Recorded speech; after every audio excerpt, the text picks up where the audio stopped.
Dear student, आपका फिर से स्वागत है महाकाल कोचिंग क्लासेस में। ठीक है, जैसा कि हमने आपको बताया था कि हम आपको केमिस्ट्री के वीडियो लेकर आएंगे। ठीक है, जिसमें हमने आपको पिछली वीडियो में बता दिया है कि नॉर्मल था नहीं, मोलरता और मोललता क्या होता है, उसका हमने आपको सूत्र भी बता दिया है। ठीक है, आज हम उसी के इम्पोर्टेंट क्वेश्चन लेकर आए हैं। ठीक है, जिनमें हम मोलरता और मोललता निकालना सीखेंगे। ठीक है, एक सवाल हमने दिया है जिसमें क्या दिया है कि 18.25 mgOH का हॉल्टोस को आसिड जल में मिलाने पर मिलाते हैं तो 1 बिलियन बनता है। ठीक है, वो कितने का होता है, वो 200 ml का बिलियन प्राप्त होता है। तो उसकी मोलरता ज्ञात कीजिए। ठीक है बच्चों, तो हमने क्या लिखा था, मोलरता का सूत्र आपको पता था कि मोलरता, जैसा कि आपने अगर नहीं देखा होगा तो आप केमिस्ट्री की पिछली वीडियो देख सकते हैं, जिसमें हमने आपको मोलरता और मोललता अच्छे से समझाया हुआ है, उसका सूत्र बनाना भी सिखाया है। ठीक है, आज हम इसके सवाल करने जा रहे हैं। ठीक है, तो मोलरता बराबर क्या था बच्चों, WB/MB और क्या था, गुणित में भी था बच्चों। अब देखो, जैसे हमने बताया था आपको क्या होता है, कैपिटल M से प्रदर्शित करते हैं बराबर WB, यानी कि इसका ये जो बाहर दिया रहता है विलय का, विलय में क्या है, MgOH का होल टॉस है, यानी ये विलय है, कितना दिया है विलय की मात्रा 18.25। ठीक है, बटे आप देखोगे यानी कि MgOH का होल टॉस का क्या निकालते हैं हम, अणुभार निकालते हैं। तो देखते हैं हम अणुभार कैसे निकलेगा। जैसा कि आपको पता है Mg का कितना होता है बच्चों, Mg का कितना होता है अपना 24 होता है। ठीक है, आप देखोगे कितना होता है 24, और O का कितना होता है बच्चों 16 होता है, और हाइड्रोजन का कितना होता है बच्चों, हाइड्रोजन का क्या कितना होता है 1।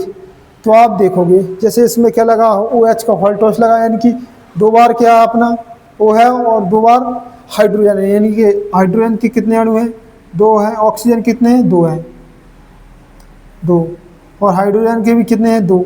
आपको पता था कि 1 का 16 है, तो 2 का कितना हो जाएगा, गुणा हो जाएगा 2, इसमें भी गुणा हो जाएगा 2। तो Mg का कितना हो गया 24 हो गया, O का कितना हो गया 16 दूनी 32 हो गया, और इसका कितना हो गया 2। इसको जोड़ेंगे हम कितना आएगा 6 और 2 8, हासिल कोई नहीं है, कितने 2 और 3 5, कितना आ गया इसका, हमने देखा Mg और OH का होल्टोस का कितना आया अणुभार 58। तो वो किधर लिखेंगे हम, वो हम लिखते हैं बच्चों नीचे। ठीक है, और B का मतलब क्या होता है, विलयन का आयतन। विलयन का आयतन कितना बना है 200 ml, कितना 200 ml। तो ये चीज़ हमने आपको बताई थी, जब भी मान के चलो क्या दिया हो, विलयन किस में मिलीलीटर में दिया हो, तो किस में कन्वर्ट करेंगे, लीटर में। तो लीटर में किसी चीज़ को कन्वर्ट करेंगे, इसमें हम किसका भाग देंगे बच्चों, ऐसे बटे लगा के 1000 का भाग देंगे, तभी ये लीटर में कन्वर्ट होगा। क्योंकि मोलरता की इकाई क्या होती है, मोल प्रति लीटर होती है। तो इसे हम किस में बदलेंगे, लीटर में। तो मान के चलो ये क्या, यहाँ 100 का भाग लग रहा है, इसका मतलब इसको ऊपर ले जाएंगे तो इसको यहाँ ले जाएंगे, तो कब पहुँच जाएगा बच्चों, ये चीज़ गुणा में पहुँच जाएगी। इसलिए आपका किताबों में 1000 गुणा में लिखा रहता है। ठीक है, 1000। चलो देखते हैं बच्चों, इसको काटा 2 0 से 2 0, 2 एकम 2, 2 पंजे 10, कितना आया, चलो देखते हैं हम बराबर हमारा कितना निकल कर आया, 5 25, 5 दूनी 10, 2 12, 5 8 40, 40 और 41, 5 एकम 5, 5 और 4 9 बटे 58। ठीक है बच्चों, तो देखते हैं कट नहीं रहा, इसका इसमें भाग लगेगा। चलो देखते हैं, तो 91.25 में अगर हम भाग देते हैं 58 का, तो कितनी बार में जाएगा, 58 दूनी तो ज़्यादा हो जाएगा, तो 58 ही कम 58, कितना बचे बच्चों 3 बचेगा, यहाँ पर भी 3 बचेगा। ठीक है, यहाँ पर पॉइंट लगा लो, एक यानी पॉइंट लगा इसलिए पॉइंट लगा ली, 1 अंक उतारा। ठीक है, क्या 1 नहीं, कितना है यहाँ 2, कितना उतारेंगे हम बच्चों 2। चलो अब देखेंगे 58 का कितनी बार में जाएगा, तो हम देख रहे हैं कि 5 7 5 25, 5 31, यानी 6 8 या ज़्यादा हो जाएगा, तो 8 में हम 5 का गुणा करेंगे, तो 5 8 40, 5 25, 25 और 4 29, कितना आ गया 290। क्योंकि 6 बार में तो ज़्यादा हो रहा था, तो घटाया हमने। कितना बचा? 2, 1 जहाँ ले लिया 13, 13 में से 9 गया 4, 2 में से 2 गया कुछ नहीं, नोट किया 5। देखते हैं 5 7 35, 5 8 40 ज़्यादा हो जाएगा। चलो तो अब कितनी बार में? 7 बार में, तो 58 गुणे 7, 7 8 56, असलाई 5, 57 35, 35 और 5 40, कितना आ गया बच्चों? 406। 15 में 6 गया 9, 1 में 0 गया 1, तो हमारा आंसर कितना कर कर आया है बच्चों? 1.57 मोल प्रति लीटर। ये हमारा इसकी मॉलरता निकल चुकी है। ठीक है बच्चों, तो आपको अच्छे से मॉलरता निकालना आ गया होगा। ठीक है बच्चों, ये क्या होता है? WB का मतलब, बी हमने क्या मान लिया? विलय, इसलिए हम क्या लिख रहे हैं? विलय। WB का मतलब क्या है? उसका क्या द्रव्यमान है। जैसे कि उसका कितना बाहर दिया हुआ यहाँ पर द्रव्यमान 18.25 दिया है। और MB का मतलब क्या होता है? अणुभार। जैसे कि हमने आपको ये निकाल के बताया कि अणुभार कैसे निकालते हैं।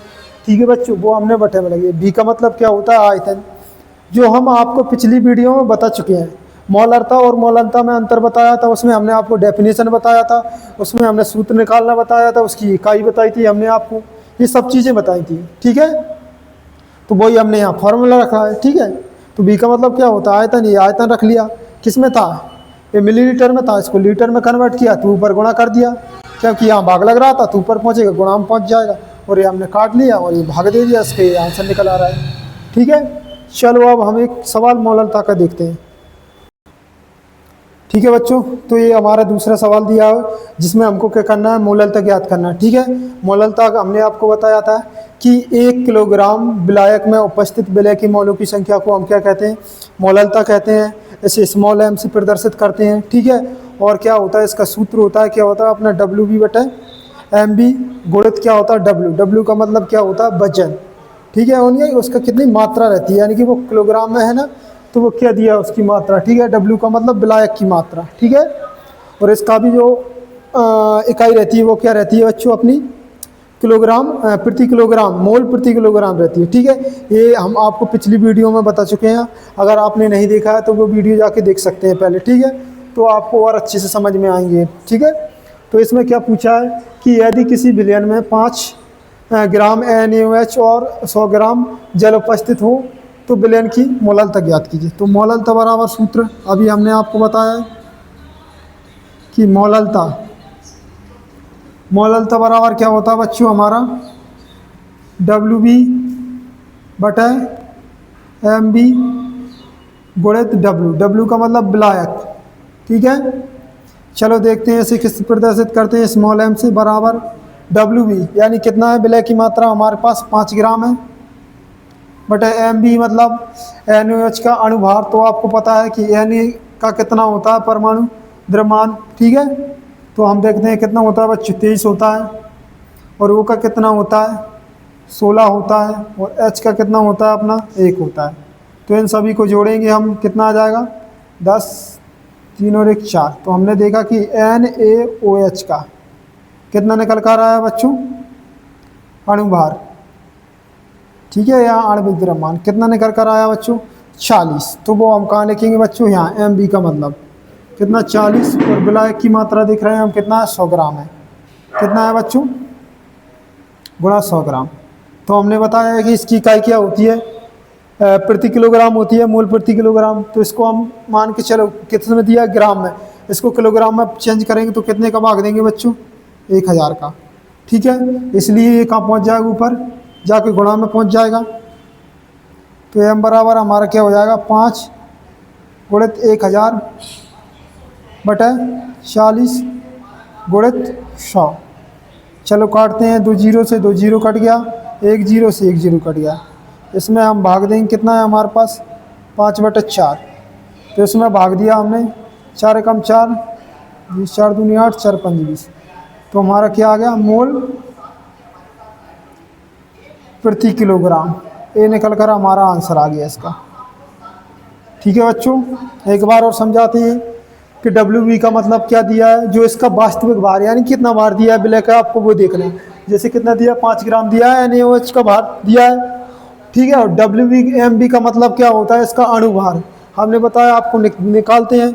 इस चीज़ को निकालने से पहले आपको क्या करना पड़ेगा, इसकी सारणी याद करनी पड़ेगी और इसमें क्या सभी तत्वों के क्या परमाणु द्रव्यमान ज्ञात करने पड़ेंगे। ठीक है, जैसा कि मोलरता और मोलरता से पहले भी हमने आपको इनके परमाणु द्रव्यमान की क्लास बनाई है, उसमें डला हुआ है परमाणु द्रव्यमान की क्लास, तो आप देख सकते हैं उससे आगे की वो भी है। ठीक है, अगर उन क्लासों को आप नहीं देखेंगे जब तक कि आपको मोलरता और मोलरता निकालना नहीं आएगा।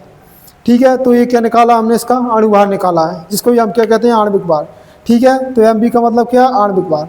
डब्ल्यू का मतलब क्या है, विलायक की मात्रा। तो विलायक की मात्रा कितनी है हमारे पास, 100 ग्राम है, तो वो हमने क्या लिख दिया यहाँ 100 ग्राम। हमको पता है इसको किस में व्यक्त करते हैं, किलोग्राम में, तो ये किस में, ग्राम में, तो हमने किसका भाग दिया इसे किलोग्राम में बदलने के लिए, 1000 का, तो 1000 का ऊपर गुणा हो गया, तो हमने 2 जीरो से 2 जीरो काट ली, 1 जीरो से 1 जीरो, हमने 5 में 4 का भाग दिया, तो हमारा क्या आंसर निकल कर आया, 1.25 मोल प्रति किलोग्राम। तो इसका ये आंसर आ गया बच्चों। ठीक है, 2 सवाल हम आपके लिए देते हैं, करने के लिए आप कर सकते हैं। ठीक है,